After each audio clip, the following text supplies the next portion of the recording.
This video provides an overview of how to capture requirements in Project Lifecycle Pro. I'm going to go back to our demo environment, Big Dog Roofing, logged in as Becky Akita, the business analyst assigned to this project. The project is Big Dog is upgrading their financial system called Dollars to the cloud version of the software. Now, Becky's going to be going in here and capturing, documenting some requirements. Go to the related fields and we scroll down to the requirements section. System requirements.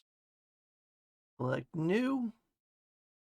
And this would be information that Becky could capture right on the fly in her laptop in interviews with various stakeholders.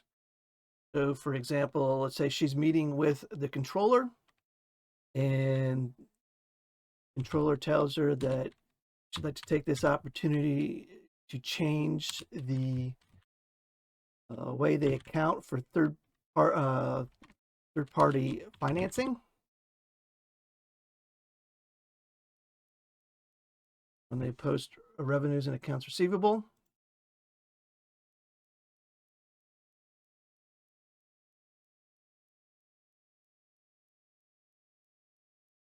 So Big Dog's customers can use third-party financing to finance the roof, the new roof.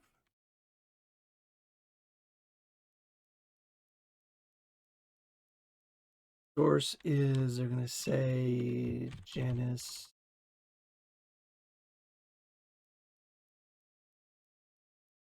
We know who to go back to if we have questions about this requirement. Priority is, we're going to say medium. Janice would like to make this change now, but not required. And we don't have all the details, so we're going to go ahead and mark this status of this as draft, right? And at some point, we're going to say it's ready to build so the developers can pull the requirement, can be built, ready to test, so we can track the life cycle of this requirement. We're going to put in draft. We're going to associate it to the new cloud system that we're putting in.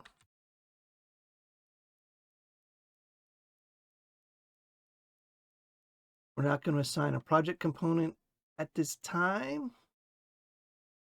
This is a gap. Know that the current cloud system doesn't handle this way, and this is going to be a configuration rather than a customization. The release, this is a general ledger issue. There's a general ledger, there are 2 releases planned, so there's going to be a corporate general ledger release, first release. Associate that there. So now we have this requirement associated to the system, to the project, and to the scheduled release. The other thing we can do is open this up, and we've got this requirement, and it is draft. We need more information. So we're going to go over here and create a task.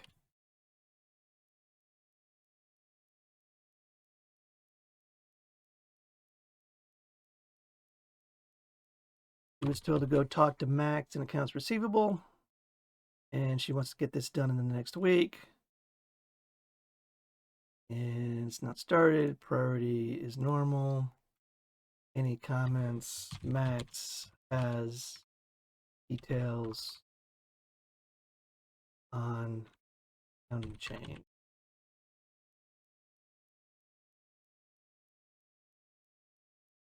And there you go.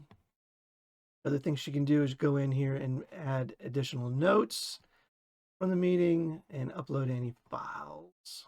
Now let's go back. New requirements, meets with another stakeholder, and they tell her that they have a requirement around FEMA reimbursement. When there's been a natural disaster, they lock up the work with the homeowners, but they give them 0% financing internally until they're reimbursed by FEMA. So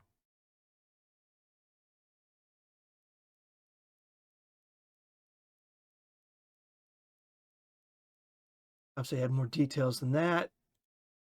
Let's say the source is Mindy AR, priority, this is a high, status, and we put in draft, or let's say she's going to have, she has enough details from when it's ready to build.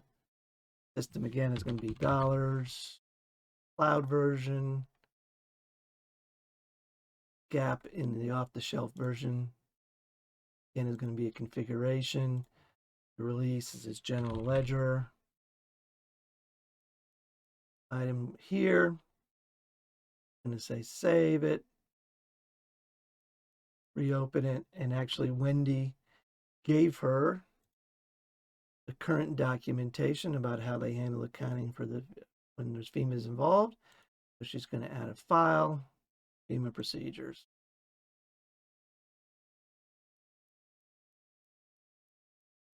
She's completed her requirement.